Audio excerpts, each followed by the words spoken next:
who you are, and what city you're from, or the county, and why you're here.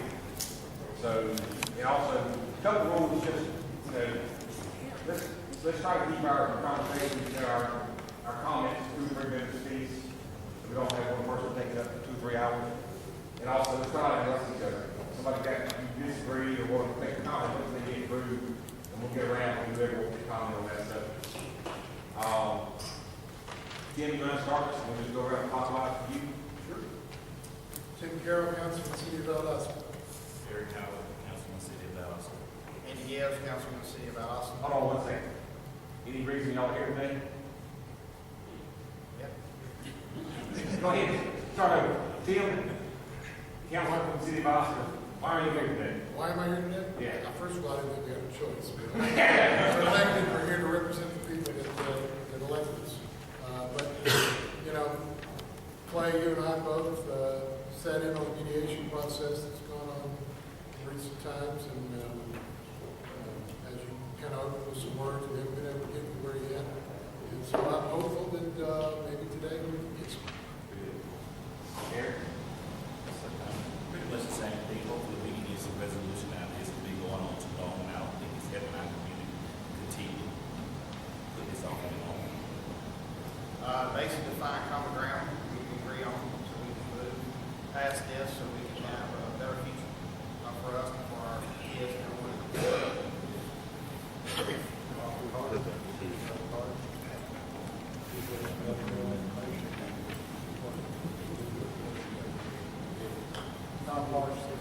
Commissioner Ryan, I'm sorry to interrupt. I think they're going to have to pass the line because I don't think we've got a computer.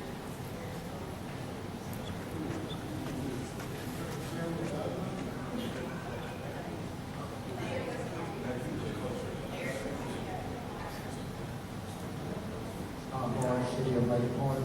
This is a learning experience for a one-year council member. Good afternoon. My name is Mark Barber. I'm the city manager for the city of Alaska, and I'm looking forward to this. I think always a forum like this, we can get other people's perspectives and paradigms as positive ways to begin to solve problems. Jonathan Sumner, City Manager, City of Hayhira. I'm always a firm believer that dialogue is a good thing, and that's definitely a positive thing. And I'm also here at the request of my mayor and council.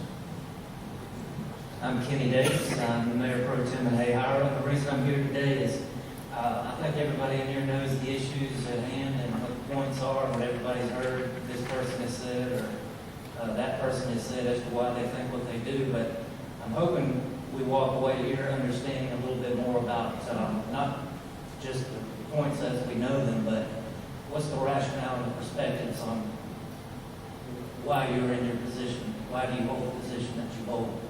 That's what I would really like to understand from some people. Mason Barfield, City Councilman, Hayhira, here representing the citizens of District 4, Hayhira. Here to listen, try to get a better understanding of where everybody else sits here.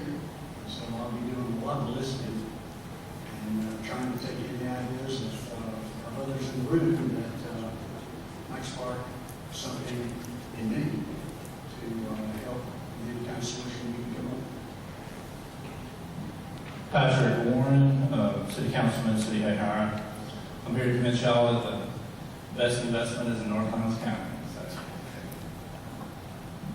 I'm Clay Brown, been on the county commission a little over 4 years, and I'm ready to see this agreement come together. DeMarcus Marshall, County Commission District 4, which covers half of the county's population, touches all of the cities, and truthfully speaking, I'm here because since the beginning, when I got in office, I believe that everyone pays taxes. We're all in this together. It is all about the service, not the credit. So whatever I can do to help make this thing resolve, that's really what I'm here for. Thank everybody for coming. I'm Jeff Williams, City of Dasher, Councilman. I've come to this meeting to learn how we as Lowndes County citizens can work together and see if we can feed off each other and maybe make each community better. So that's what I'm here for ideas as well. I'm Bill Hatfield with the City of Dasher, Councilman. I'm here much like Mason, just want to listen and learn about the SDS. Obviously, like Mason shared, we've heard a lot of different sides of things and different arguments and different viewpoints. And here to listen and try to come to some sort of resolution. Good evening, I'm Tanya Walker, I'm City Clerk for Dasher, and I'm here because my mayor asked me to be here. I'm Anita Armstrong Scott, and I am here with the City of Dasher, and we just are trying to learn more from each one of you and understand better how we can come to a resolution that's good for everyone, not just one certain section, but we just hope and pray we can get to the bottom of this and move on. I'm Councilman Griffiths, representing the citizens of Valdosta and Lowndes County. And I've been through several different negotiations. And the main thing I want to say is that we are in one boat. We're not in 5 or 6 different boats, and you get a hole in one boat. But all of us in one boat, and if the boat sink, all of us gonna sink with it. And we need to stop acting like we in 5 or 6 different boats. All of us are from Lowndes County and the state of Georgia and in the United States. So we ought to be able to work together. And I hope that we can come out of this with a small committee and sit down and hammer out a solution and bring it back for us to adopt. This is foolishness and a lot of wasted money. And ain't nobody come out of here on this thing but the lawyers. And we need to get together and solve this political issue we need to solve.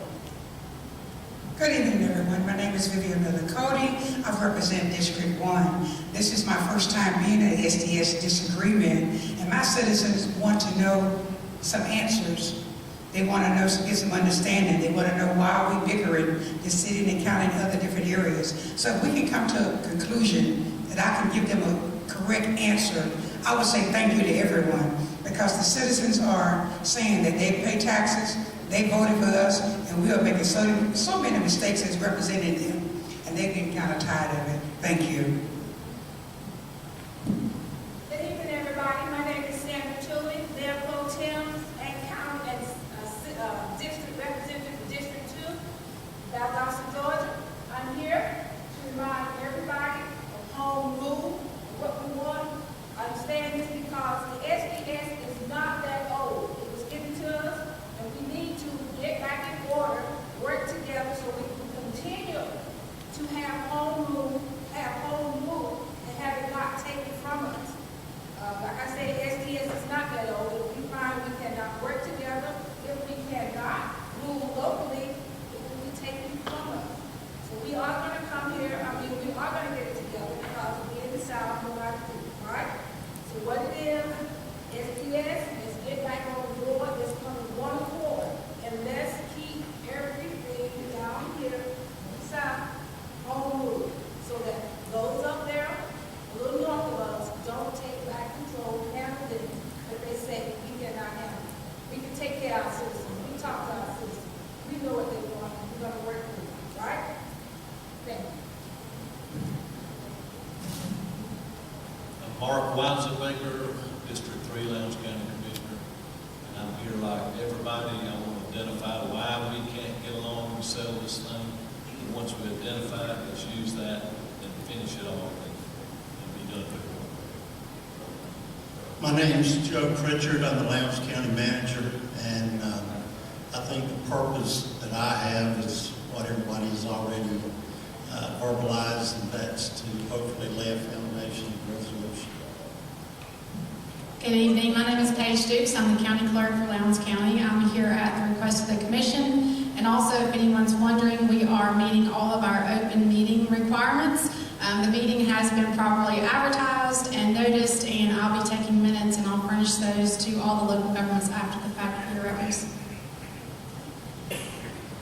Good evening. I'm Scott Ornstein, Lowndes County Commissioner, District 2, and I was one of the fortunate ones in 2016 to be involved early on with this, and I'm disgusted at myself and pretty much everybody here that we haven't been able to resolve this already. There's been so many conversations individually and privately. I just refuse to believe that we can't leave here tonight with an agreement. So, thank you.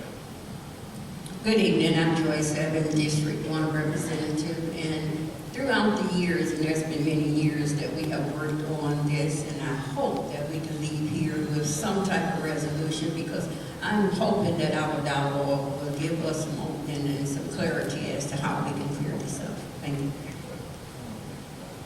Good evening, I'm Ben Norton, City Councilman at large for Valdosta City. And I'm here to hopefully come to an agreement where we can save some taxpayer money, because that includes my pocket too, as well as yours.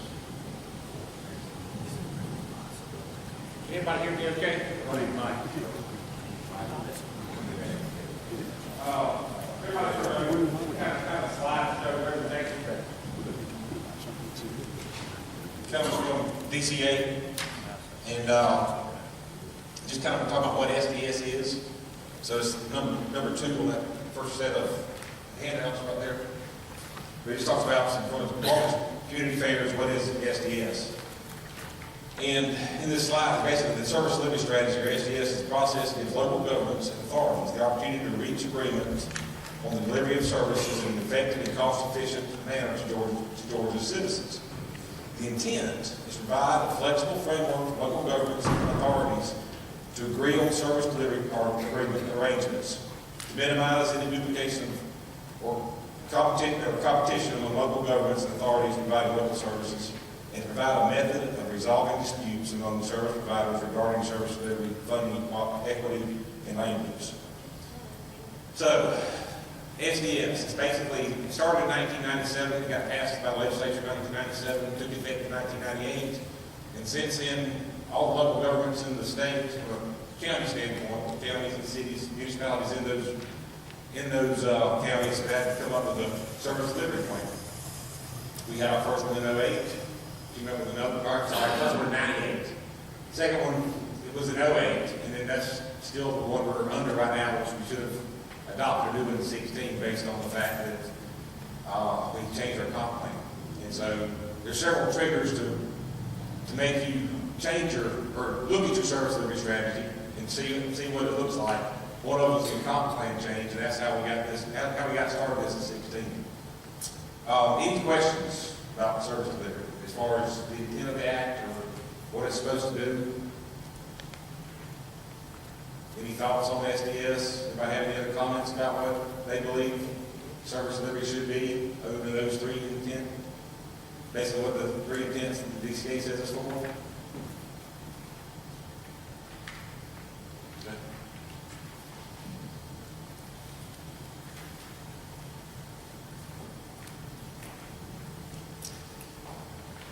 So under SDS, basically, all the county governments and the municipalities in those counties have to get together and decide. And if you look back at some of the services that are 08 SDS,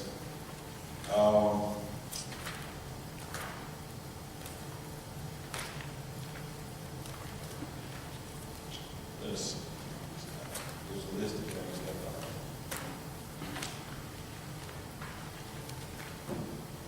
but it's law enforcement, fire protection, water and sewer service areas, you know what it is in SDS, pages on. It's actually There should be a list, wasn't there? Anyway, it may not be on this book.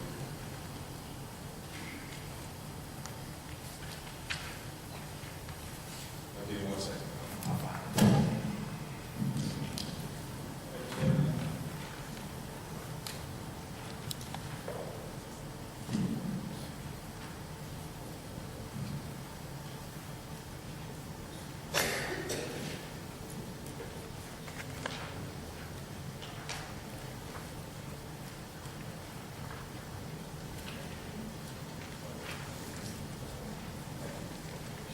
All right, so some of the services from the 08 SDS include airport, the development authority, tourism promotion, conference center, art center, animal control, elections, federal, state, and county, election city, building inspections, cemeteries, code enforcement, state and county courts, municipal courts, hospital, prison housing from the state and county standpoint, prison housing from municipal court standpoint, litter control, mosquito control, law enforcement countywide, law enforcement cities, public housing, parks and rec, so solid waste collection, water, sewer, downtown development, drug abuse education, road maintenance, road construction. So all these are services provided to the cities, to the citizens. Criminal prosecution from the state standpoint, criminal prosecution from the city standpoint, public health. So if you go through this list, all these are listed out individually in the SDS. And each one says who's going to pay for it. And each one says where those funds are going to come from. For example, let's take, just take airport for example. Excuse me. The airport is a service, basically a service we provide countywide, and it's basically provided from the Lowndes County Airport Authority. And the funds that make that up are the funds of the city of Valdosta and the funds that Lowndes County provide the airport authority every year. From the hotel tax. That's correct. So that's how that service is done. So each one of these services that I read off earlier is basically spread out on a page or two, depending on how long it is. And so basically, who's providing the service and how that service is funded. Any questions on that or thoughts on that? Anybody have ideas? Okay.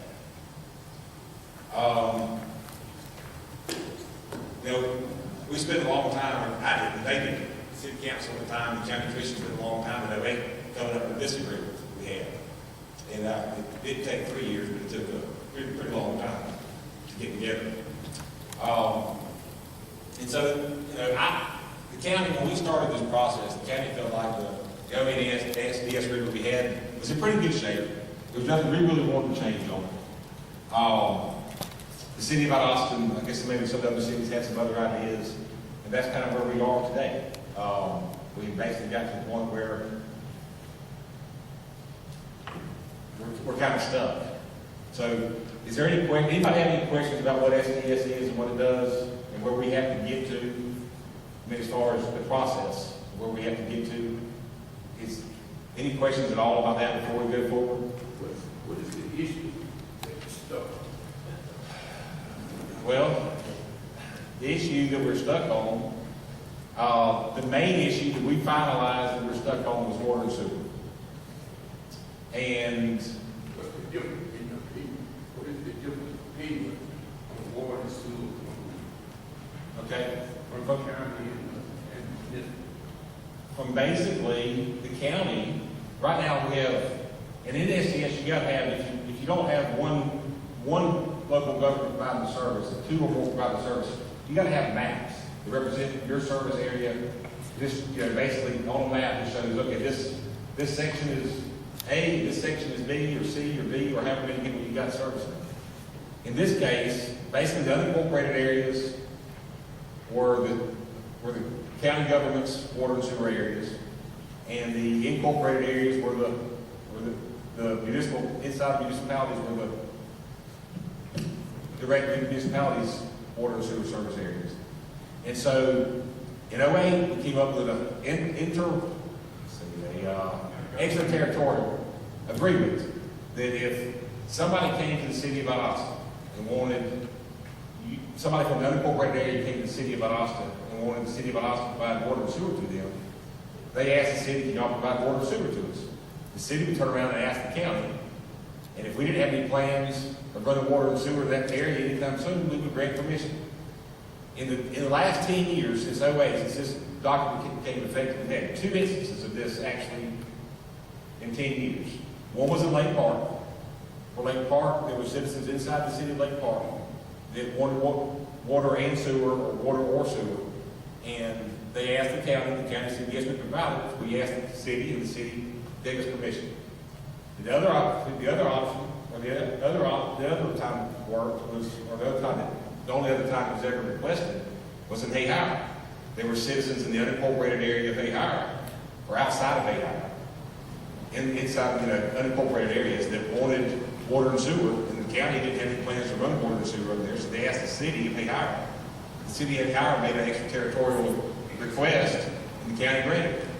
So those are the only two official requests that I'm aware of in the last 10 years that we've had on extraterritorial requests. And both of them work like they should have. And, if the customer that lives in the unincorporated areas wants water from the city of Valdosta, if that's what they're requesting, I have no problem with that. If, if that's what they want, then that's, we're not going to stand in the way. The city, go back, that's the county stance on it. That's kind of where we are on the SDS, and that's the history of water and sewer issues. The city wants an area outside the city limits so they can run water and sewer. Well, those citizens don't have any say-so of the elected officials inside the city limits. It's hard for me to take a wholesale area outside the city limits and say, okay, that's going to be Valdosta City and Water area, with those citizens that live in that area, or the property owners that have property in that area, don't have any say-so on who represents them. Now, it's different when the customer, whether it's a citizen or a company or landholder, that wants city water and sewer for some reason in the unincorporated areas, and they ask for it, then I have no problem with them getting it. That's what they want. And that's kind of where we are. But that's kind of the biggest issue. One of the issues that the city is concerned with,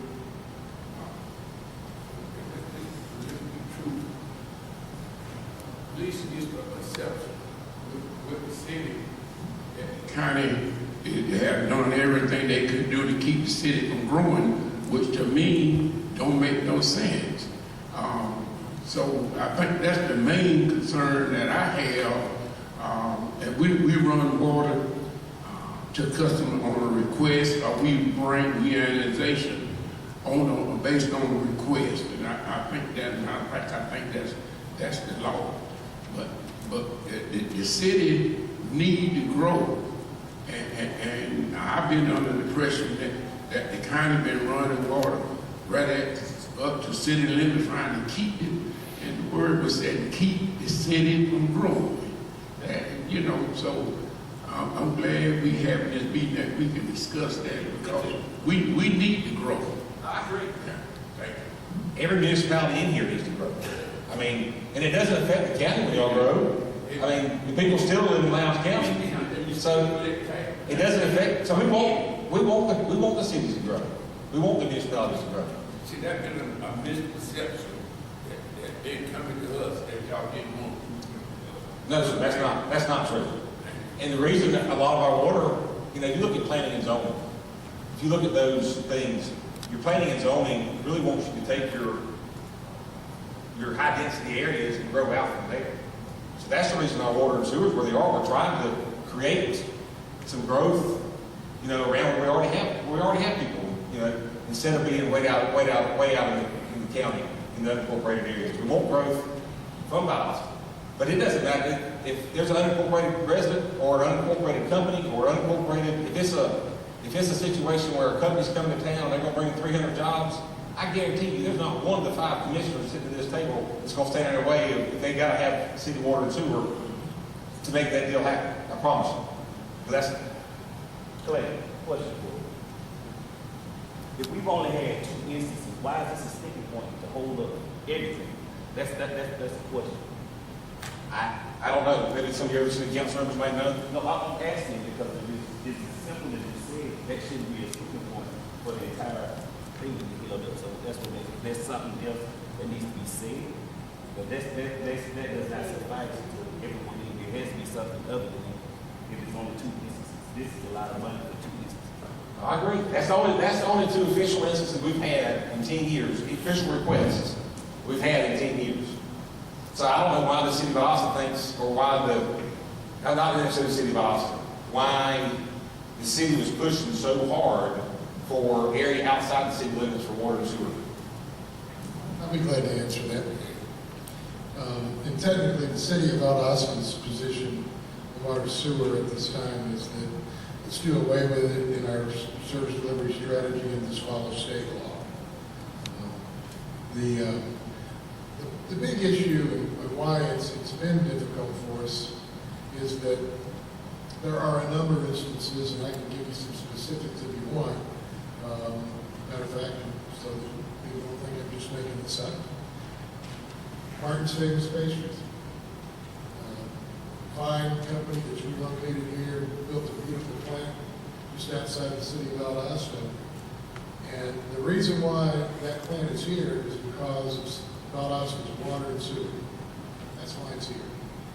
And it was down to the final hour, the final minute of negotiating with the owner of Martin's Famous Pastry. And it was finally said, either I can get their water or I'm not going to come here. But we had to get to that final moment of negotiations to finally go, okay, you can have Valdosta City water and sewer. We should have never gotten to that. That should have been an open door right as we went in. And, pardon? Should have been that quick. It should have been that quick. What year was that? And that was, we've been here about 10 years now? 2008. And it's those types of things that you get into these push and pulls between the city of Valdosta providing water and sewer or the county providing water and sewer that we've had flare-ups. Now, that's not to say every time, Clay is right. There's been a number of times where it's been smooth just the way it should. But it hasn't always gone that way.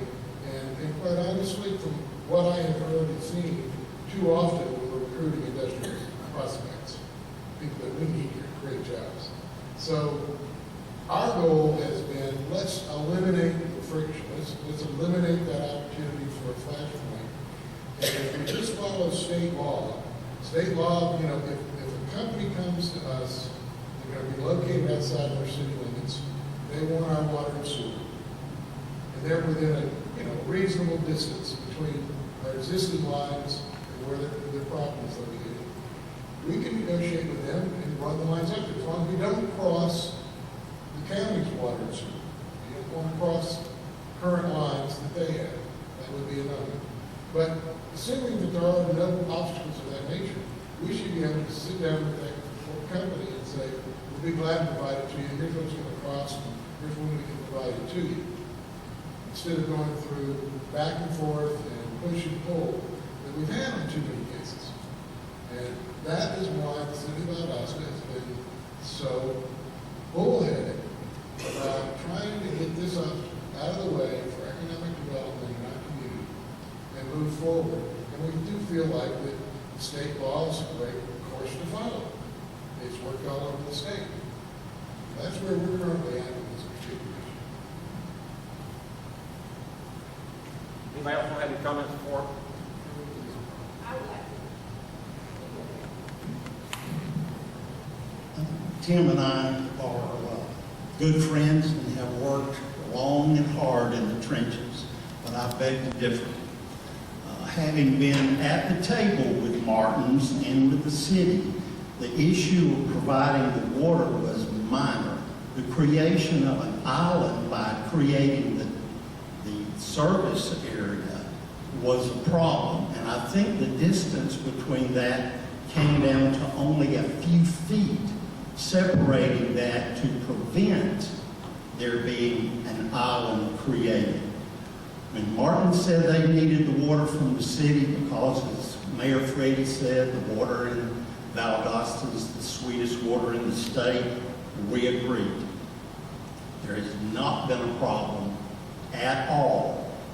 There was a problem when we were looking at an industrial development along the inner perimeter who did not want to move into the city, wanted to connect for water and sewer, but could not do that even if we at the county said, I tell you what, we will hook up, we will pay you, you will get a customer, he can stay in the unincorporated area because that was part of the grant he was requesting.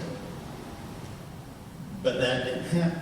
It became a point of contention. Now, there are a number of times that we have worked through some of these issues. But if people want to make it a point of contention, they've been very successful. Well, what I had a question about was, if a company did come into the city of Valdosta, or come into, just say, unincorporated Lowndes County, and they wanted the water system, and they wanted the city water system, would the county, if the say business requested, would the county say have any objections to no matter where they were located that they could get the city water?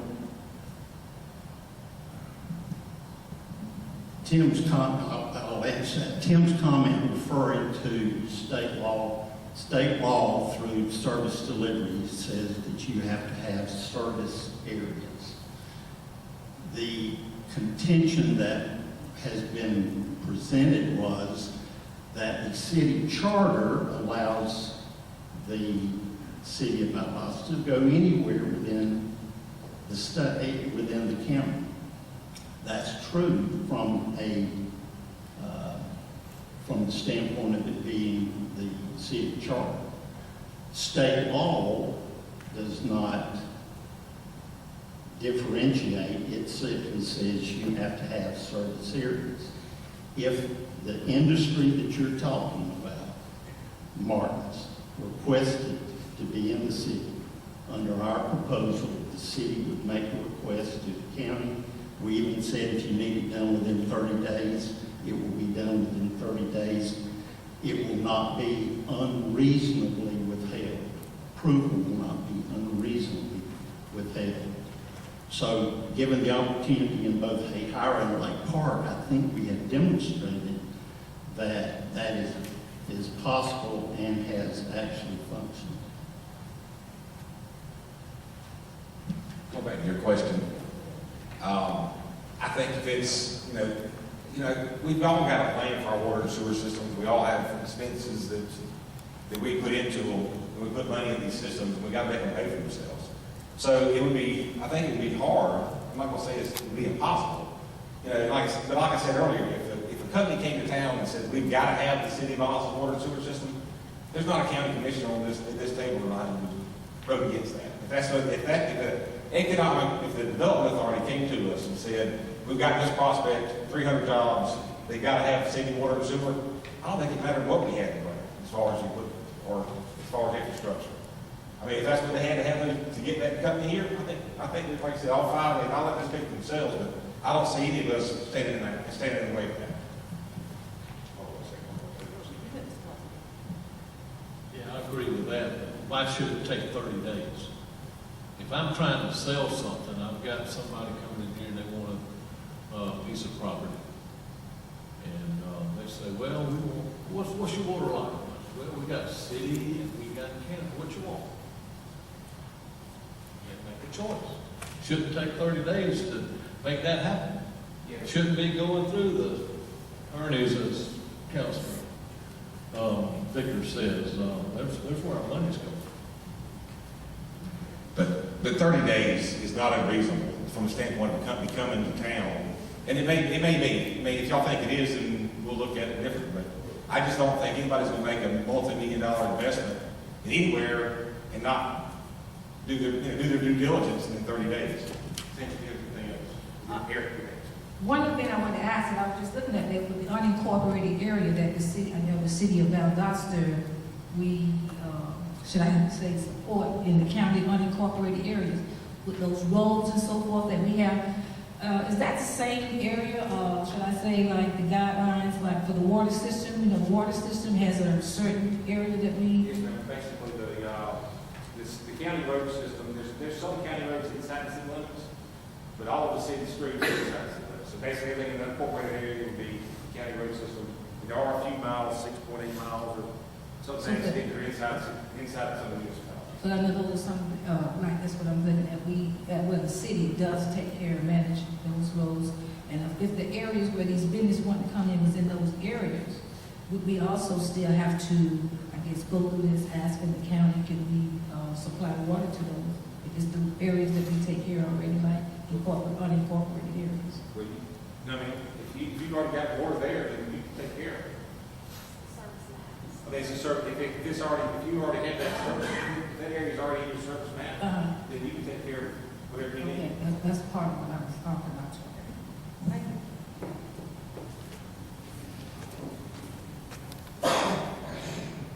Okay, I'm going to go back to what Councilman Vickers' original question. If it's this easy, why is that a point of contention? This should not be a point of contention if it's that easy. Mr. Weisenbaker said, it shouldn't take 30 days. If you have a company that's interested in coming to our area, we should all be on board day one. I mean, it's not like they can hire someone and people from the county not going to work. I mean, we should be a uniform team. We should be ready to get this business if it comes in. It should make a difference if we're trying to make our community strong. How do you recommend we have it? What's the process? What kind of process do you recommend we have to solve that issue? If we gotta have maps, you gotta have areas. Let's just take the maps out. Let's just take it out. Okay, well, let's just say we have a business that wants to come in. We should be able to already tell them the county and the city will do whatever we can get. If they want city water, fine. If they want county water, we just want the job, so we want road. I don't care about who gets the credit. And I think all the people in our community, that's what I'm saying. We're still at a contention point. We shouldn't be at a contention point if everyone's in agreement. That's why I say it has to be more to it than what we're saying. So I don't think we're doing the citizens a service if we're not telling them everything, because there's no way that we should be at a contention point on something that we all in the room agree on. Everyone in here is agreeing on. So why is that a contention point? Let's go to the next point. Go ahead. The one thing I'm going to bring out is the 30 days. I talked to a friend of mine, and everybody's got friends in real estate. These businesses, they come here, they already know what's going on. They already doing their homework. They already realize that they come in here not really. So they've already, they've already mapped out a course of what they're going to do and what they want. I don't know why we have to put a days on it. I mean, you put 30 days on it, you tell a company, well, give us 30 days to talk about and mull over and question and figure it out. That company don't have 30 days. 30 days for them is millions of dollars. So I don't think we should put a days on it. I mean, you got a company that comes here and says, company X wants to be situated somewhere and this is what we want. You just simply say, not a problem. We're going to get to it. We're going to get it done. We'll do our part. You do your part. Let's sign the contract. Let's make this happen. I think if you put 30 days on it, 15 days on it, 45 days, whatever, in their mind, it automatically feels like you're trying to prolong something that in their mind might be something there that they're missing. And I don't know, it's just, so, I mean, that's just my thought on it. Again, we gotta have a process. So if y'all have a better process of doing this. What does the law say? The law is the SDS, okay? The SDS says you gotta have a map of areas. We have a map. Did we not send a map out? Okay, do you have a map? Yeah, we sent a map sent out. So that's what I'm asking. Why is this a point of contention whenever the map is already being sent out? That's what I'm saying. We're not telling the people the truth. Okay, tell me, what are we not telling the truth about? We have a map. What kind of map? We got an 08 map that had the service delivery areas on that. And you said the 08 map. You said that what you said to us is 08 is fine. Yes. But the law says we need to do it every 10 years. But the law says you have to look at it. We need to look at. Okay, you just can't open what we supposed to say. Look at. I'm talking about real negotiations. What it costs, right? What the law costs. Okay. So that's what I'm talking about. We're not being honest, and that's what people are tired of. We have to do what the law says. Thank you. I think one of the issues, and I've heard it tonight already, we need to make sure we're not confusing service delivery strategy and annexation. And I've heard it both kind of intermingled tonight. And Eric, I think that's probably the real root of the problem when you keep asking what is the contention. I think it's about annexation truly and not service delivery strategy. And they are two separate things, and we do not need to get confused by intermingling those. From the outset of this, I'm kind of new to the process. The 30 days bothered me as well, and I presented the question, what transpires during this 30 days? What happens?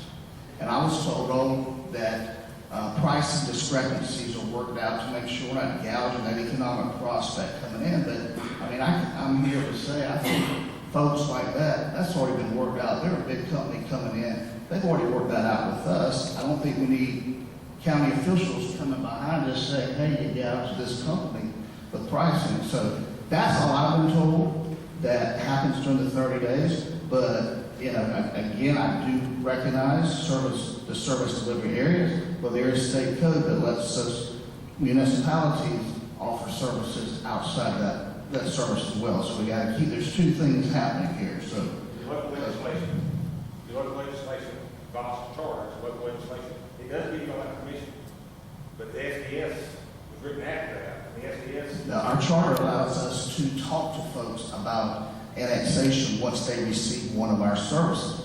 Water sewer, for example, what we're talking about, we started this conversation by duplication of taxes, making sure there's tax equity in our community. This is user service fees. It's not taxes. So our charter says that if someone decided they wanted a fire service, police service, then yes, we can have a discussion with them about annexation. It's not about water. It's not about service delivery. Is what our charter actually says. If you don't mind. Yeah, I mean, annexation only occurs if the property is contiguous to the jurisdiction. So, I mean, if you've got a property owner that is within a parcel, like the example you brought up, they came to the city if they hired, they requested annexation, they were contiguous, they were within an ability for us to simply just come right out and service them, that would be a logical example. You know, originally when I attended some of the first meetings, I think you said earlier on exactly what we're asking for. We've got a prospect. They want city water. Why in the heck does it take 30 days? I'm telling you, folks will walk away in a 30-day period. Not everybody. I'm not talking about subdivisions or places. I'm talking about economic prospects that we need here in our community will walk away. And I'll be like Joe, I'm going to say there's been more than 2 of those in our community. There's been 2 officials since this policy came about. Official or not? Well, there's been 2 extraterritorial requests since this policy came about. But the 30 days is not mandatory. The 30 days is the maximum. Well, we can have a meeting the next night. Y'all request, we can have a meeting the next night and approve it in a day. But I think there's got to be some kind of approval process. What would you say? We need twice a month, about 15 days. What would your suggestion be? How much time do you need before the industry walks away from us? That's the point. Okay, well, let's take the 30 days out completely. It's just we just got to have a meeting and vote on it. I mean, that's really, I mean, we got to look at, you know, from a standpoint of, if we've got plans, we've got water, say we've got an area that's just outside the city limits, we're planning on running water to it. And then y'all say, we're going to run water there too, but we've already maybe structured, you know, if that's the case, we can change. But at the same time, if we've already got pipe running, the right pipe there, it's a little different. We're talking about folks that are asking for our services, we're not out there begging for their services. Okay. Look, I agree, there's got to be a process though. If somebody, State law, that's what we're saying, follow the state law. well, the state law is SDS, and you got to have areas. Well, not always, because there's litigation going on right now. Well, there's litigation, and you're right, we can fight about state law, I don't want to do that at all. I don't want to fight about it. The law is what it is. It's 2 subjects.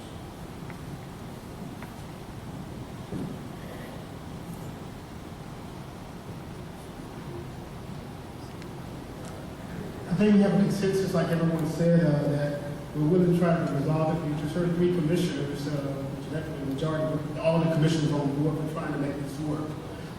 So I can say unequivocally that we have no problem trying to resolve this. But I do think it's very important for us to also not forget about, the one thing, or elephant in the room, the citizens. They put us in office. And so when we talk about businesses, we got to also think about what type of businesses. Okay, because some businesses might have hazardous material, environmental threats, or what have you. Those were just things to think about. Because I learned a lot when I got on the commission. One thing I learned was, some people don't like dirt roads. I learned too, at the end of the day, some people don't want to be on city water. These are things that I learned, and I have to be honest with you when I present that, because they vote us into office too. And they vote us to make those big board decisions. So the type of businesses are something to think about, but I'll be first to tell you anything we can do is all I'm here for. I have a question, sir. You said this came out in 2008 here. Okay, this is 2019. What if G.B.R start growing, and we still have bickering city and Lowndes County? Do we affect them with this SDS? So my thing is, we hurting G.B.R, Lake Park, from growing just for us not coming to an agreement. And I feel that's wrong, because things change. They do change. So we all need to come to an agreement and stop this bickering. Okay, I think we can all agree that we all want growth. We all want somebody that comes in that's got to have something to get that. So I guess my question is, what's the process? We've presented a process. This is the process. And we have options. The DCA said what we need to do. Or is it between the city and the county? They say what we need to do. The DCA says what we need to do. Okay. And that's what we're doing.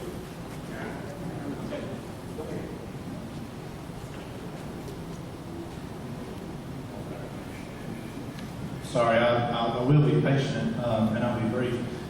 I don't think that the elephant in the room is the citizens. I think it's the litigation, these lawsuits. The city of G.B.R right now is suffering under sanctions. We almost weren't able to complete some of the water and sewer projects that we had going on, providing safe drinking water and sewer for our own citizens, because the city of Valdosta and Lowndes County couldn't get it together. If the reason that we're all here today is over 30 days, that's ridiculous. That's a waste of everybody's time. So, Tim, I appreciate you using the term bullheaded, but I think more than just the city's being bullheaded on this. And Mark, and Clay, everybody that you've handed this microphone to has said, follow the state law. The county has challenged the state law.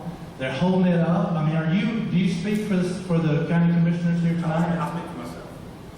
You can ask the others. They're all here. Because there's pending litigation. So if you guys are agreeing that the 10-year renegotiation terms are appropriate, then you're basically saying something different than your attorneys are saying. Okay? Additionally, you're challenging the statute's constitutionality. You do understand that, don't you? I do. I mean, are your attorneys suggesting to come here tonight and agree that it's valid, that we should be doing this? Well, the question I wrote then when I started was, is it possible for us to come to an agreement tonight? Well, I assure you, Mr. Griner, your attorneys would say no. I'd love to have an agreement tonight. I guess the question is, we've got to have a process. There's got to be some kind of process to go from one district to another. If it's not an extraterritorial agreement, what is that process? First of all, I wasn't aware that we were under sanctions at all at the moment. Are you saying that G.B.R is under sanctions from DCA right now? I thought you appealed the ruling on sanctions. So certainly, yeah. Now, graciously, the courts have deemed us not to be suffering under those sanctions, but you appealed that right now. It's up within the courts. I just wanted to make the point that you're not technically under sanctions, But suffering from no DCA money or anything at this point. Your attorneys are asking for us to be under sanctions. So, That's not true. That's what I'm certainly getting. This is a lawsuit. Who's suing who? The county filed a lawsuit against the city. So it's not the city filing a lawsuit against the county. Those are things that we need to get out so people can understand. Okay. so let me give you my perspective, and then I'll be quiet. Your board of commissioners is in kind of a unique position because, for instance, Tim Carroll and I both represent citizens in Eager subdivision, for example. They have Tim as their city councilman, they have me as their county commissioner. So the people on the other side of that city limit sign don't have anybody but me. So I feel like, sometimes it's a challenge for us as commissioners because, we do represent the cities and we keep that in mind. I mean, I recognize and appreciate all those folks who live inside the city limits. Hey, hire. But I've also got to think about those folks who are in the unincorporated. So for me, this whole deal has been, we talk about the intent behind the service delivery strategy is in fact the prevention of duplication of services. I've spent a lot of time with the county manager and our water and sewer folks trying to determine where we're going next with our water and sewer lines. What are we doing? How are we tying everything together? What does our system look like in 15 years? So when we talk about the city of Valdosta, for instance, just being able to run their water lines beyond their city limit sign anywhere they want to, and that's basically what they said because the state law says that we have to have service maps. So when we send a blank map to the city of Valdosta and say, show us what service delivery areas you want, show us what's important to you right now, and it's sent back and the whole county is colored in more or less, how do we plan? How do I make sure that the taxpayers that I represent outside the city limits of any city are being represented? How do I know that, y'all have a meeting with Mr. Whoever from wherever that's going to make widgets and we don't, the mayor goes and meets with them at 5 o'clock one afternoon and promises city water, halfway to Hayhira, and we're in the process of planning and putting lines in the ground and we don't get a say-so about that at all?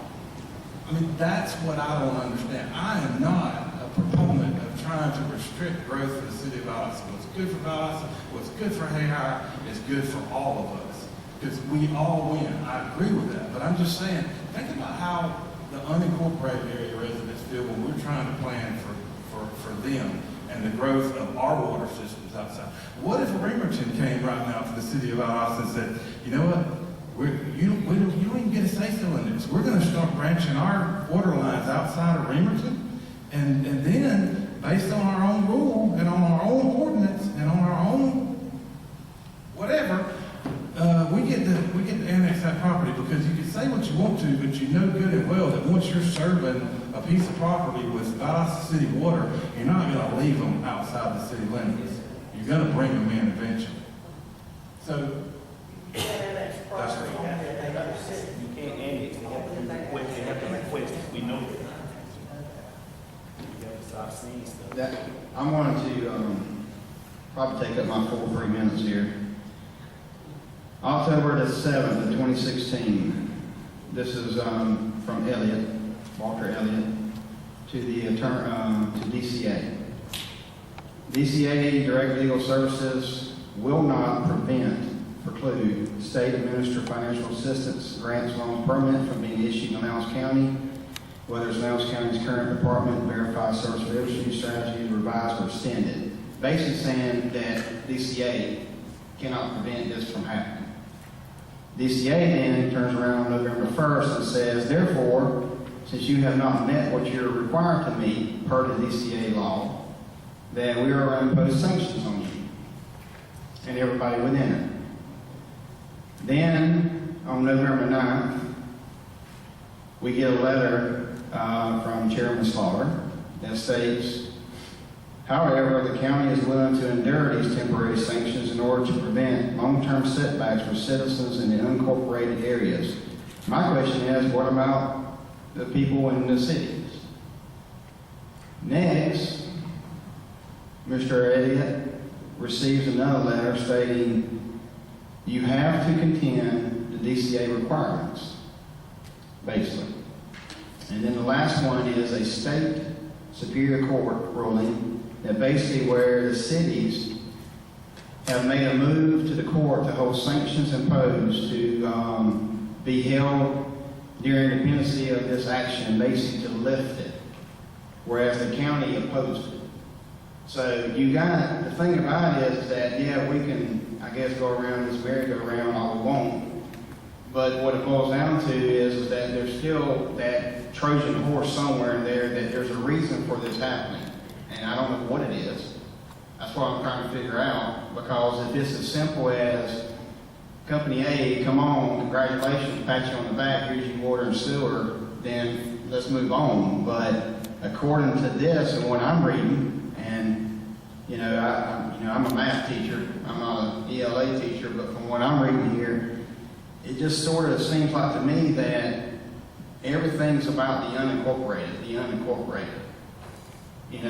And my thought is that what I'm trying to figure out is that, doing my research, is that everybody in the cities, Hayhire, Dasher, Lake Park, the 5 cities, Bremerton, we basically are up at that 152% mark of where we take care of all the roads in this county.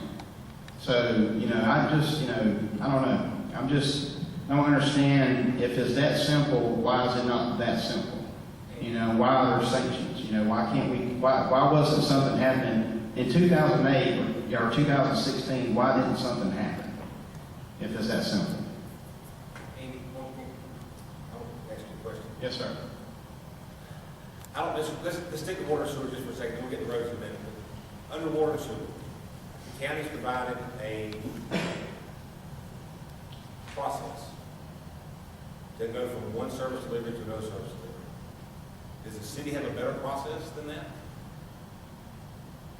The city has a process that we are allowed to, if an applicant comes to us and they want our water and sewer, and it does not, and y'all are not able to provide, or you're not able to meet the needs of company, whoever, whatever it may be, and we're able to, or Hayhire's able to, or whatever next city's able to, that they should be able to. So no communication at all? No one said any communication. Nobody said there shouldn't be any communication. That wasn't at all. Nobody said that nobody's supposed to talk. Okay. We were just saying, we're trying to figure out, one, what's the 30-day thing? Why 30 days? When you're saying all it is just a simple meet and vote. If that's the case, it's meet and vote.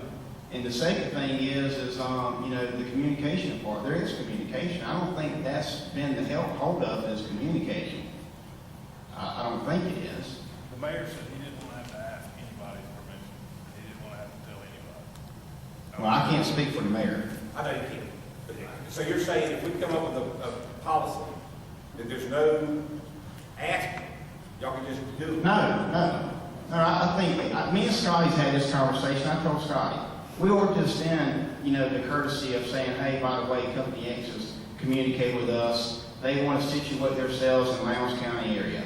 But however, though, for some reason why they want our water and our sewer, are y'all able to provide? Can we provide? What can we do to get Company X in the building? What can we do to get them here? That's all that territorial agreement is. That's all it is. And you guys know that from your TRL meetings, I think, because those folks come in there and they say, we want to come into the unincorporated area, but we want city water. So, I mean, it's not like nobody in the county is going to know.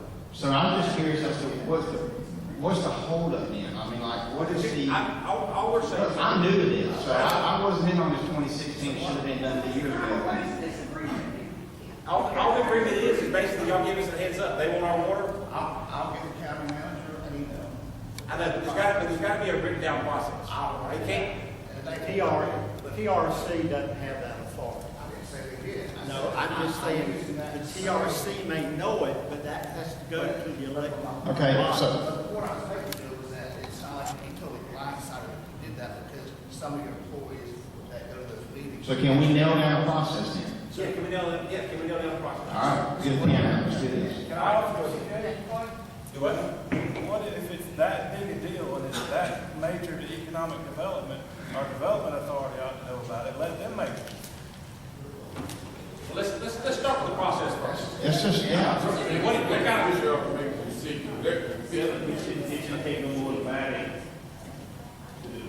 Well, first of all, let's start off with communication. That's the key. If you don't communicate, you ain't going nowhere. We have a pen, paper. Sorry for my double negative. All right, so first thing, communication. Communication. Can I just say this here, we're looking at here with the process, it says, In assigning implement service delivery responsibility, one of the following requirements must be met. And it says a process must be agreed upon for resolving land use classification disputes between county and city over the property. And, well, that's one of the things. Let's don't go about any. Let's talk about service delivery strategy. How are we going to bring the companies here? What are we going to do to gather all the cities, not just bylaws, not everybody? Yeah, that's what it says here. What's our first step to communicate? We got to come up with a process where we agree. That's what we're doing. All right, so communicate first. What else? What else needs to be in the process? 5 days? Is 5 days too long or too short? The time limit got to be in there. Ma'am? A time limit. Some kind of time limit. What time limit we want to use? Where y'all at? 10 to 15 days. But I guess we still don't understand the one thing. When you got the money there, Yeah. that takes place in this 5 days or 30 days. It's just, we Yes, to what we're trying to get to. we've just got to have the information. We may not see it. It needs to be made by the county official, it needs to be made by the city official in charge. I mean, When are we going to have this? well, let me rephrase this 1 second. Sorry, here. Let's just rephrase this 1 second. You got to, let's say you got an area inside the city limits, you're not providing. That's the crime. Yes, ma'am. 5 days would be good enough. I think everyone's agreed. All right. So, basically, if somebody wants 5 days maximum. yes, ma'am, yes, sir. If somebody wants to ask for an extraterritorial agreement, they can submit the agreement, and within 5 days, we'll either, if it hadn't been declined or approved in 5 days, then it's automatic approval. Is that good with everybody? Is that good?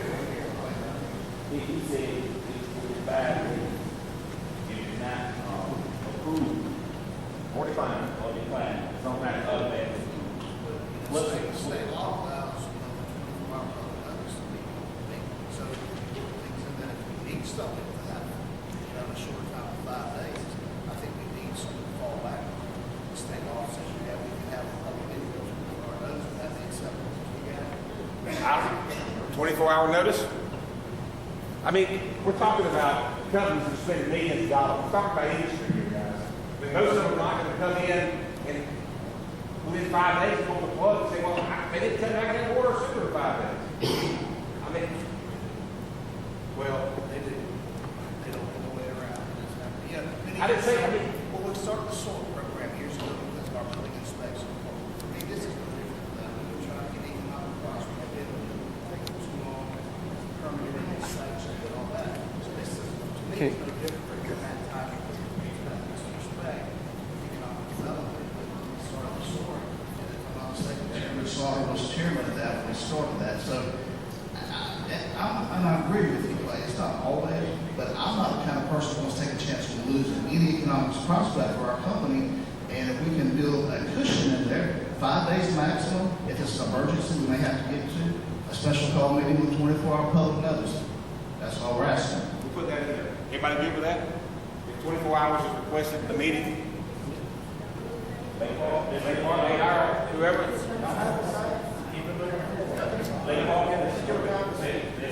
24 hours, special notice. I think we do need to keep in mind that there are some agreements that do not require official action of the elected bodies. So, the worry of having to bring it before a planning commission or council meeting, that's not necessarily the case. This is an agreement. I mean, it's, we gotta have an agreement with all the city. Are we going to communicate like through email, like managers and managers? Basically, you just submit once you submit the request. Under the order, anybody. Well, yeah, I mean, it's got to be an official request. But once the request is official, it's sent to whoever the government is requesting. Right. They got 5 days to approve it. If they don't approve it, or they don't do anything with it in 5 days, it's automatically approved. Okay. Is that good with everybody? And then we'll put a line there that if it needs to be done quicker, we can have 24, 48 hours or whatever else in the request. Everybody good with that? If they're gonna get us closer to a resolution, yes, I'm fine.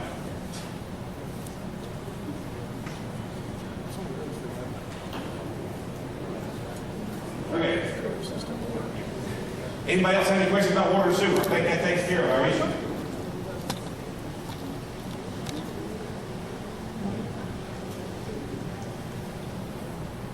Just one final comment, that is, that obviously, if the current system worked, we wouldn't be talking about this. That's not true, Tim. It does No, work. no, it does not, and we wouldn't be talking about it. It has its problems. Okay.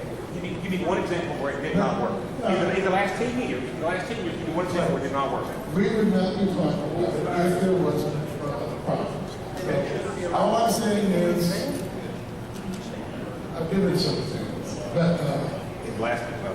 It doesn't matter. but my point being is this, I like this, I can support that. That's all I As long as we understand, that's gotta work too. It does. For the last 10 years, if you go back to when that document was done, the two examples worked. So, who's next? Could you explain to the people a little bit what DCA is and what they do and who they represent? I'm gonna turn this over to Paige. Let her answer that question. And I may not be the best person to answer it, but the Department of Community Affairs is a state department. The head is appointed by the General Assembly. There's a lot of great information online as far as the different services that they govern at the state level. I think one of the biggest things that we see them for are grants. Our community development block grant process is a process that's overseen by the Department of Community Affairs. But this legislation, of course, is one. So they're kind of a catch-all, I think, for things that don't fit in other areas of state government, and things that have a direct impact on communities. So I would really encourage anyone who'd like to know more about what they do to go to their website. The information that we provided tonight in the handouts all came from that website. So we're the Georgia Municipal Association, as well as the Association of County Commissioners of Georgia, both have their own takes. We're all familiar with those as far as service delivery goes. But being that DCA really is the tip of the spear that we all communicate with, we pulled all the information that we are presenting here tonight from them. And my reason for asking you, what does DCA say we should be doing? The service delivery. Yeah, That's it. And they say we negotiated how every 10 years, and we haven't done it. So that's why they're able to do the things that they're supposed to do, because we haven't lived up to the. No, so we started negotiating in 2016. This is from the website, that's from DCA. I mean, once we had the conference of plan change, negotiations started, and we hadn't gotten to it. So 10 years ago, Yes, sir. we still working with the same agreement that we had. Yes, sir. So no city has grown, nothing has changed at all in 10 years that we need to revisit. No, sir, I didn't say that. I just said the county looked at everything. There was nothing we really wanted to do. Okay, that's what I'm saying. The county is just one part of it. That's it. The cities are Okay, so everybody else says we need to look at something and change it, but the county's saying we don't. So how did you come to the point where the county can control all these other cities in here? I mean, we just asking for you to look at this matter instead of just saying, no, we're fine. Eric, I think you're here today because during the last several years, we have been going back and forth with the same thing. So I think that we came together to realize that we need to have a dialogue so we can get this completed. And this is the reason that we are here today. So we are here not to talk about what happened yesterday, but try to make a difference as to what we can do tomorrow to clear this all up and move forward. I have a question. What would it take for the county to withdraw the lawsuit? we come up with an agreement. Come up with an agreement. we So get that's kind of what we're doing now. So the county will consider, so the county commissioners, go with all the cities, we kind of agree to this. So once we kind of say this, we take, our next step would be to do.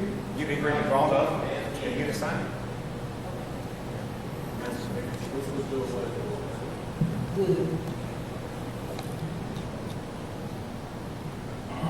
I like we need to appoint a small committee other than those that was already been in a disagreement. But it's hard for us to sit here tonight and come up. We recognize the issues and the problem, and they're not. It's not easy to solve. Maybe we can get a 4 or 5 member committee and ask them to look at it and bring it back to us in a week, not 30 days. Make it a little quick.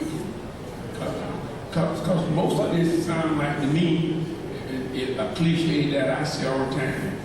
You got to apply common sense. And all of these issues, you need to apply common sense to it and make some compromise. I was here in 90, I was here, and I think when we had the first one and when we had the second one, and we have some issues to resolve, but we always compromise. And one group isn't going to get everything that they want, but we have to make some compromise on all of the sides and then several sides. On the water on the water and sewer issue, is everybody in here kind of in agreement? If you are, raise your hand on adding these 3 things into our extraterritorial agreement. Basically, you got to communicate, which basically communication will be sent in a letter, asking for the extraterritorial request. Maximum time will be 5 days. And if there's any reason there's a need, they can ask for a shorter time. Yes, ma'am. Does anybody disagree with those things? I just have one more question. Just about,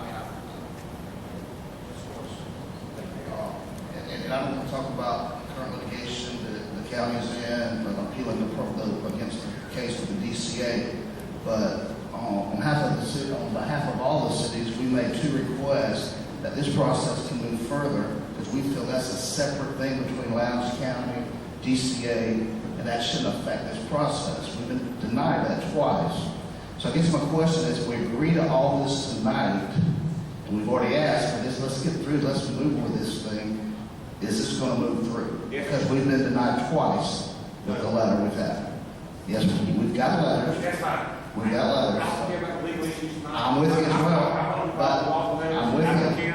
But I got 5 fingers around the table. If we can all agree on stuff, Well, once we can agree, there's no reason for us to get in. I'm just saying what's been told to us in the past, so you understand you were a little bit, hesitant because we've asked twice now. Let's get this process on, because litigation's not even involved with the cities. It's between the county and DCA or whoever it is between that. So my question is, if we do all this tonight, we make all those decisions, are we moving forward with the rest of this to clear it up and complete it? Now, the reason we're in litigation with DCA is because we couldn't get together with the city to begin with. So, it's not. Okay, it doesn't matter. The legal aspect, it doesn't matter tonight.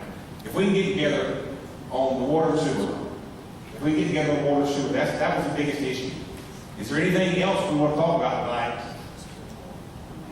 Anybody else have anything else they want to talk about tonight as far as? We need to talk about road maintenance. Okay, road maintenance. Tell me your thoughts on road maintenance. And just a couple of numbers to throw out there since we're going to be talking about taxes.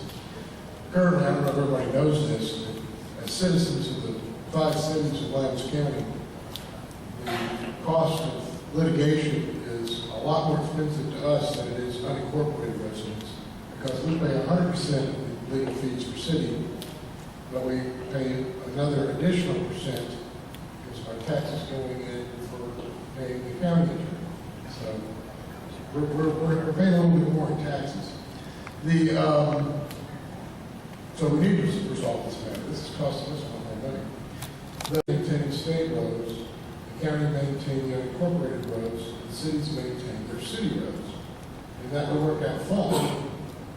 But in order to do that, there would have to be a change in how taxes are allocated from the citizens of the 5 cities. And I'm proposing that we make it fair, because I think it is fair, that the citizens of the cities, we pay our taxes to maintain our roads, and that the county residents in the unincorporated area pay the taxes to maintain their roads. Now, if you want to set aside Valdell Road or some major thoroughfare, that's fine. I don't really have a problem with that. But there's no way in the world you can explain how it's fair that my taxes go to maintain, say, CCC Road. Just as an instance. Okay. State roads. How much control does the city have over state roads? How much do you pay for state roads? A lot. Okay. A little. Okay. If the cities don't want to pay or maintain their roads, all they have to do is de-annex the property around them. That's the problem, is that the cities have control and won't control. And I don't disagree with you wanting that control. But you control which roads get paid, you have ownership of those roads. And that's the reason you take your SPLOST money and your T-SPLOST money now and some property taxes and pay your roads with. Just like Lowndes takes SPLOST money and T-SPLOST money and some of our local taxes to pay the unincorporated roads. We're not in charge of the city streets. But everybody in Lowndes County lives in Lowndes County. Everybody in the city of Valdosta lives in Lowndes County. So it's a county-maintained system. And so if you don't, I guess my thought process is this. The cities want to control those roads, then they've got to pay for them with their SPLOST money and their T-SPLOST money. But don't the county people ride on the city road to go to work? Yes, ma'am. But the city people ride on the county roads to get out of the house. I have a question. I want to find out about an area that's unincorporated. Are you all familiar with Nella, Georgia? It's unincorporated? Yes, ma'am. Okay. And you're familiar with Valdosta, Georgia?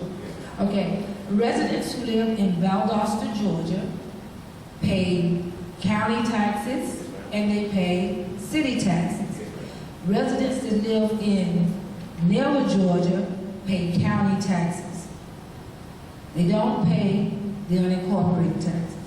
Valdosta pays the unincorporated, they pay the taxes. Go ahead, say that again. Tell me what they pay.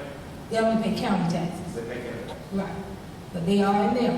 And that's not a city, it's unincorporated. So Valdosta pays taxes for them. Okay. So it's an unincorporated area. So they don't pay unincorporated taxes? They pay county taxes, just like everybody else. They do pay county taxes, but they also pay city taxes. Why does Valdosta? Why doesn't Nella pay them? Because they're not incorporated. That's what I'm saying. Valdosta pay for them. Who paid for Nella? I mean, They don't have a separate title. It does not have its account. Nella is in Lowndes County.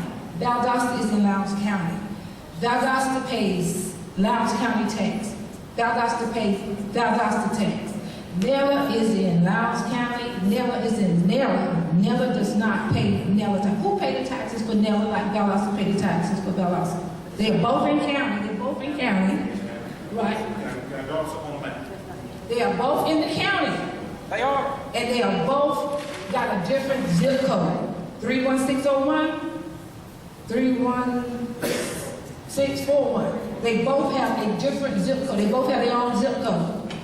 Why do the city of Valdosta pay taxes and why do 31601 pay taxes and 31641 do not pay taxes? They don't, because they don't live in an incorporated area. Everybody pays, everybody in Lowndes County.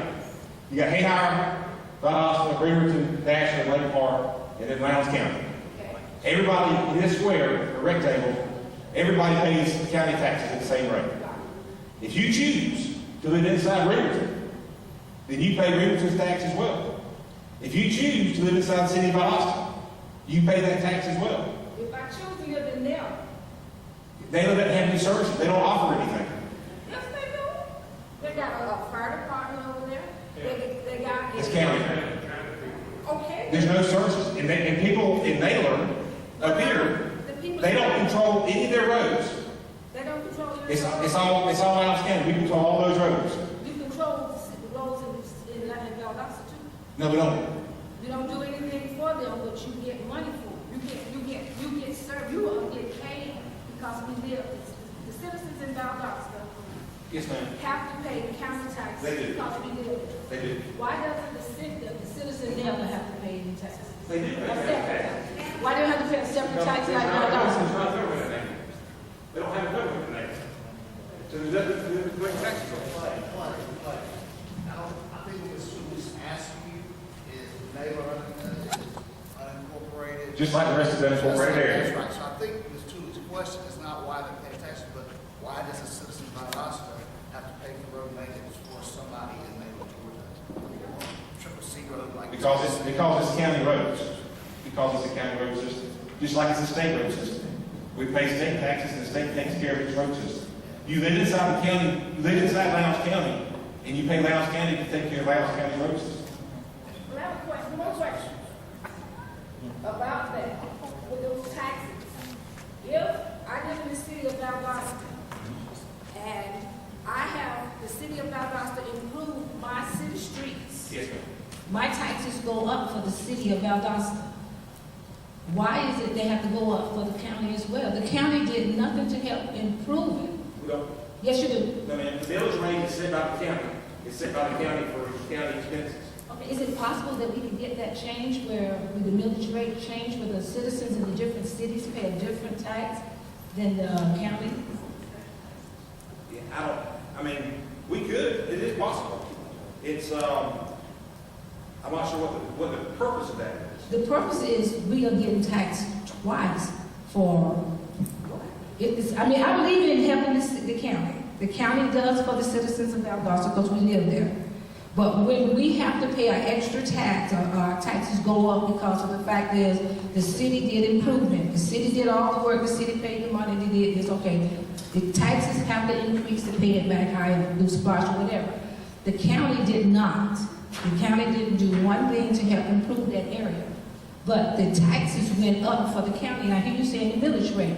What I'm saying is, can't the city 31601 have a different millage rate than 31641? It could. Yes, ma'am. That is a possibility. But it's. That's a slippery slope because I live in the unincorporated area and I know that almost 70% of the service, out of the services, For instance, the public defender, animal, EMS, all those services, 70% of those, 911 are all, 70% of those services are for incorporated City of Valdosta residents. So by your logic, how is it fair for me that lives out near Hayhira? I'm paying for something that about 70% of the services offered are being consumed by city residents. So that's why you can't start. And we are paying to the citizens in that area are still paying those taxes too. But my taxes are paying for 70% of that service for an incorporated area resident. But that's because of the fact is that's just that one tax, the county. The citizens in Valdosta pays city and county. So we do, you said double, we paying that extra. We pay the city, you said we use it more than we pay in the city. We are paying more than we pay the city and the county. I'll be glad to serve on the committee to help figure that out. All right. We double tax. Y'all come back here a second. All right, so everybody lives inside the block is Lowndes County. If you live in one of these circles, then you're in a municipality. If you choose to live in those municipalities, you choose to pay an extra tax for higher services, whether it's for increased police protection, whether it's increased fire protection, whether it's increased roads, whatever that issue is, you're paying a higher service. Now, if any city, any municipality on this map that doesn't want to pay for their roads, the annexes everybody around those roads, we'll take care of those roads because they'll all be in unincorporated areas. We won't pay for them, we don't want to pay twice. Well, you're not, because you're paying for Lowndes County roads, and the city of Valdosta pays for the city of Valdosta roads. City of Hayhira pays for Hayhira's roads. Lake Park pays for Lake Park's roads. But they pay 100%. Lake Park pays for 100% of their roads. The Because city of they're- Valdosta pays because they're- 100% of their roads. Because they're in charge of those roads. All right, but And what I'm saying is, whoever taxes. does the city not pay for the county to maintain part of their roads? Say it again. Does any of the tax money that the citizens inside of those cities Does that money goes toward maintaining county roads? Yes.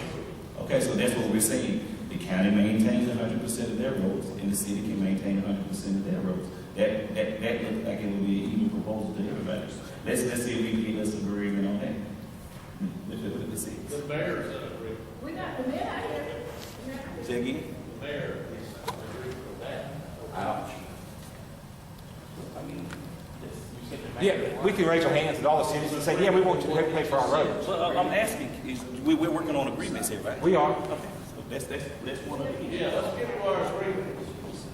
I mean, the agreement is if you live inside Lowndes County, you pay Lowndes County taxes, and Lowndes County takes care of the road system. If you live inside the city limits, then you pay city taxes, and the city takes care of the road system. But whoever's in charge of the road system, whoever's in charge of that road section, these will be the one paying tax. These will be the one charging the tax for it. But as the SDS, can't we negotiate where they can have a different village rate? But why we won't, I understand, I do. I'm just not sure that's going to get disseminated tonight. If I could, We need to move on. well, I just wanted to interject that I don't think it's the issue of city residents having a portion of their property taxes to go to Lowndes County being used to maintain some county roads. Because there are some county roads that truly people who live in the cities use. Lowndes is a good sample, Cat Creek's a good sample. But when you think of, a street inside Foxborough or CCC Road or Baxter Road or Simpson Road, I mean, these roads out in the unincorporated area that citizens of the cities virtually never use. I mean, has anybody been on CCC Road lately? Okay, let me ask you a question. If you split up your city into districts, District 1, people say from District 1 they never go to District 4. Are you going to give District 1 a break because they don't ever go to District 4? It's the same process. If y'all could sit down and say, okay, we're going to spend this much money in District 1, and we're going to charge all of the District 1, and this much money in District 2, we're going to charge all of the District 2. If y'all could do that, you'd be wonderful. But it's not physically possible. Actually, it may not be physically possible, but one of the purposes of the SDS is that there be tax fairness. And currently, it's difficult to make an argument that I think most would agree to, that a citizen inside any one of the cities paying to maintain a county road that is basically locally used by the few residents that live on it, why a person in the city should have to pay maintenance for that road. It's hard to come up with a good argument. You can try, but because it's part of because you live in Lowndes County. Okay, and that's the part of the reason why we're supposed to be negotiating this thing, like the law says. Tim, I live in the city. There's a number of streets I don't travel. You can cut my tax part. So are you only going to charge me for ones I ride on? And I don't have kids in school anymore either, so I want that off my tax. I do too. I want this negotiated. Okay? That's what I'm saying. That's the purpose of this meeting. That's why I said we're supposed to be doing this. If this is part of the reason why we're supposed to be negotiating, this is part of it. This is something the cities want to negotiate. Now, if you say that's a sticking point, well, let's go to the next one. Because we're not going to agree on it tonight, but that's why this should have already been done. I think there's one point before we leave that subject, and I don't need the mic to do it if everybody can hear me. It's only one point to add perspective to the disparity in the expense to who pays on the road maintenance between the incorporated and the unincorporated areas. It's my understanding what I'm about to say is that this comes from the budgetary information from the county as compared and related to their expense on road maintenance compared to the incorporated areas road maintenance expense. And it's my understanding that, get this right, that nearly 100% of the roads that are maintained in the cities or the incorporated areas is paid for by the cities, nearly 100%. Plus, the cities or the incorporated areas and the citizens who are paying taxes in there are also paying for nearly 54% of the unincorporated areas road maintenance. So they're paying 100% of the city road maintenance plus the unincorporated road maintenance. Do you pay And I for understand there's a difference. Do you pay for make a state good point fees? that there's a difference. There's some services all of us enjoy. I get that. And so I really wouldn't have a problem with paying some as a city taxpayer, even though I'm paying for all of the city or all of my tax money. All of the maintenance that's coming out of the taxes in the city are paying for the road maintenance in the city. But some of that is also going to the county. I don't have a problem with that. And I'm not saying that I necessarily have a number that's different than 54 that might be right. I just would like some perspective on justification of the 54% on top of the 100%. Does that make sense? It does. I mean, the only thing I can tell you is it's like living in the state of Georgia. It's like living in the United States. You live in the United States, you pay federal taxes. You live in the state of Georgia, you pay state taxes. You live in Lowndes County, you pay county taxes. That's what it is. I mean, that's Here's a follow-up question. The reason we're here today, and everybody keeps bringing it back, and we're here to talk about the negotiation of SDS. And the reason that takes place in state law is because there are changes. You'd say there's a material change possibly, if you will. Speaking legally. How much of a change has there been since the last real negotiation? In 2008, there was a negotiation and some signatures, but nothing changed. So really, what we're working on is 1996. No, 1998. The Parks and Rec project came out at the 08. All right, I stand corrected. And there's a few other things that came out. And the reason that there was a change in the Parks and Recreation is because there was a change from the prior decade. By keeping this at what it is right now, we're saying that there's been no change in the last 20 years in road maintenance between incorporated and unincorporated areas. And that's the reason we have to negotiate a difference in different service strategy. I don't want to get into legal tonight, but if you go read. Well, I'm not speaking about legal. I'm talking about common sense of change over a 20-year period. If you go causes read. an expense to increase for the cities, not the same as the counties. And that's a big difference, and that's why we're here tonight, in part, for the specific topic of road maintenance. Am I wrong? Yes. I'm wrong? I ask you, when you look at SDS and you look at these services, people who fund it are the ones who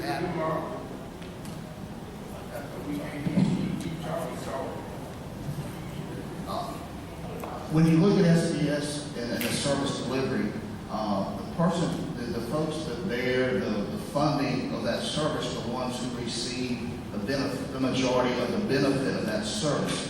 So is it your position that the incorporated folks receive the benefit of the service is why we pay the majority of the road maintenance fees?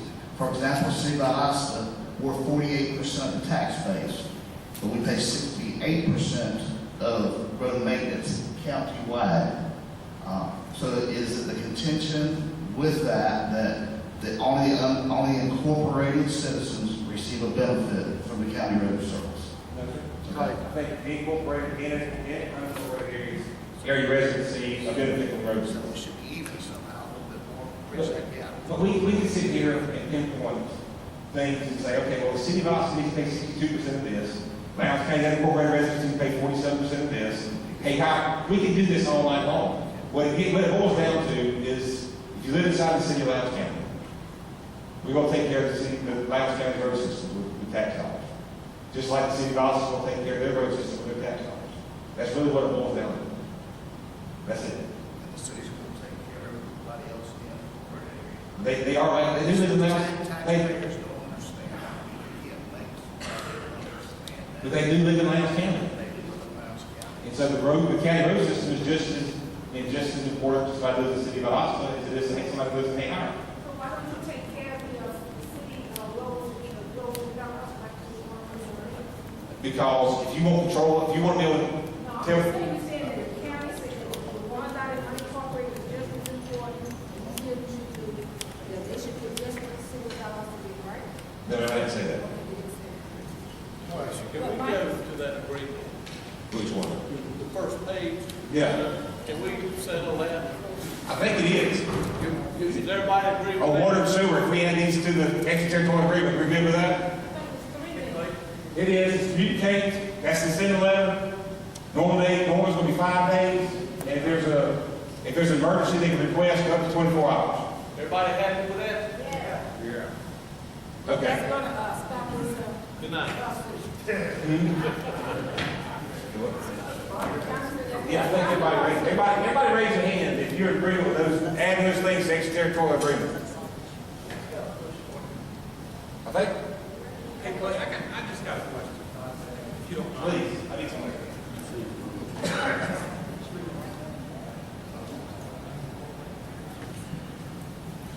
Please pardon me because I'm new to this process. This is the first meeting I've been a part of. And like I said at the very beginning, I've heard arguments. And I've been sitting here listening. And I guess my question is this. We've gotten to a point where there's lawsuits pending. We've gotten to a point where there are could be quote unquote sanctions. All these people involved, all the attorneys, all the judges. But now all of a sudden we're going to get a bunch of people in a room one night. We're going to raise our hands and everything's just, oh, everybody agrees, let's go home. How does that work? It should have been, that's how simple. It should have been. That's how simple it should have been. 2 years and 9 months ago, it should have been done. That's what I'm asking though. At what point, and I think this question was asked before, and I'm just asking it again because I don't know that if we got a firm answer on it, I didn't hear it. Is this what we agree upon tonight? Does this end it? I mean, are all lawsuits are off now, everything's settled, it's all good, and everybody goes home and everybody's happy? I think so. Okay. I think it's good that we got to read, so we got a different and better understanding. I agree, we need to do this more often. And I'll be honest with you, I like this process. Yes. Well, good. Clay, question. His last question. Yes. Could you answer that for what was his last question? Yeah, I mean, basically, what we come together with tonight, just like the water and sewer. We add these things to the extraterritorial agreement, we give everybody a copy of it. If everybody's happy with it, we can sign that, put it in the SDS, and then sign the agreement and move on. There's nothing else to have a lawsuit about. Okay, and the last question, Mark. Is this gonna move the lawsuit so we can go on without it? That just answered it. Okay. I mean, basically, if we come up with an agreement, and everybody can sign the SDS, really what we gotta have. Members of the press, y'all got that, right? This is it. You know, I said I was coming here to listen, and I have listened. And I think it's good that we got together like this and we talked about the issues. And I think the people that are sitting around this table should express their concerns and what their ideas are about how we should be doing this. But in the end, my question is this. There's got to be a certain group of people who sit around a table, and with all due respect to everybody in here, and I'm one of them, somebody's got to sit around a table and come up with the processes and procedures for how this is going to occur and put it on paper. And this is not the group to do that. It's not. Now, as a city, we hire a professional, our city manager, who I have the greatest confidence in. His job is to sit at the table with the city managers of all the cities, the county manager, maybe the mayors. They know our concerns now, and I'm charging my city manager to get this done. Now, he says that it's got to be approved by me. That's true. But I'm looking for him to bring me something that I can approve and that I can agree with. If we take everybody in this room and we try to come up with policies and procedures, it ain't going to get done, folks. I've been around too many of these tables. Small group of people representing this group. You've heard our concerns. You know what we're wanting. The charge is for those people to get together in a room, to come up with the solutions, to put these things that we've talked about in play, and bring me something as a city council that I can take to my citizens and say, this is a good thing. And folks, when you get, we're talking about negotiating. That's what's wrong with this country right now. People are looking for a 100% scenario. There ain't no such thing as a 100% scenario in negotiating. You can't walk in there saying, I've got an idea and I want 100% of what I want. If the county can't say, I'm willing to sit down and talk about each one of the issues and at least come to some compromise if the city doesn't want to do what you want to do, you compromise. You can't have 100%. Cities can't either. But this process is good tonight. I think the people that we have charged to do this 3 years ago understand now what our concerns are. And as a citizen, I'm a citizen, I'm a city councilman, but I'm nonpartisan. This ain't politics. This is business. There is no winner and loser here. Folks, if we in politics can't understand, you got to create win-win scenarios, not win-lose scenarios. So from this, we've got to put and charge our people to get to the negotiating table, negotiate, compromise, and bring us something on our county commission and our city councils that we can say, you've heard us, you see the things we're expecting, and bring me something, because I can't create that policies and procedures. I'm not a professional at that. I'm a professional in intercollegiate athletics. I expect my paid officials to put this together and get it done. So that's what's got to come from this meeting. I mean, we're going to leave this thing, then where does it go? It's got to go to a group of people to put this together and bring me something. And I'm going to be very honest with you. If you can't do it, we've got to find some people who can. I'm sorry. I love my city manager. I respect the county manager and all the managers. They've got a tough job. But life's tough, folks. These decisions have to be made. Anybody else have any comments? Anything else we need to discuss tonight while we're all here? I like his idea. Well, I think my idea is this. We're going to take these 3 ideas, we're going to incorporate them into a new interterritorial agreement, get it out to everybody, make sure y'all are happy with it. If you are, then You're going to send it one side. No, ma'am. No, sir. Who's going to put that together? You're going to send it back one side. The current agreement was put together by the city manager. I mean, we're going to take what we've got and add these 2 policies to it. And if there's something else, okay, quit arguing. If there's nothing, if there's something else y'all want to add to it, we'll send it to y'all. If there's something else you want to add to it, send it back to us. Is that simple? Can we agree on the time? Can we say 30 days? We'll have you do an agreement. 30 days. When can we have this agreement drawn up for them, Joe? In Mark, Jonathan's office last Friday. And y'all have a copy of it by Friday. We're just talking about the water sewer portion right now. Just the water sewer part. Now, we talk about roads, I'm not sure we're getting anywhere on roads. Is there anything else we need to talk about tonight? Probably nothing to do. Okay. Are those the only 2 issues? I think really going down to water and sewer was the biggest thing. When it's all said and done, that's really the sticking point. Elephant in the room. Yeah, that was the elephant in the room. But like I said, we'll get this put together and get everybody a copy of it by Friday, and then we can go from there. And then all right. I appreciate everybody coming tonight. Thank y'all for taking the time. And if y'all got my cell number or my email address, if you have any questions, let me know.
years, and there's been many years that we have worked on this, and I hope that we can leave here with some type of resolution.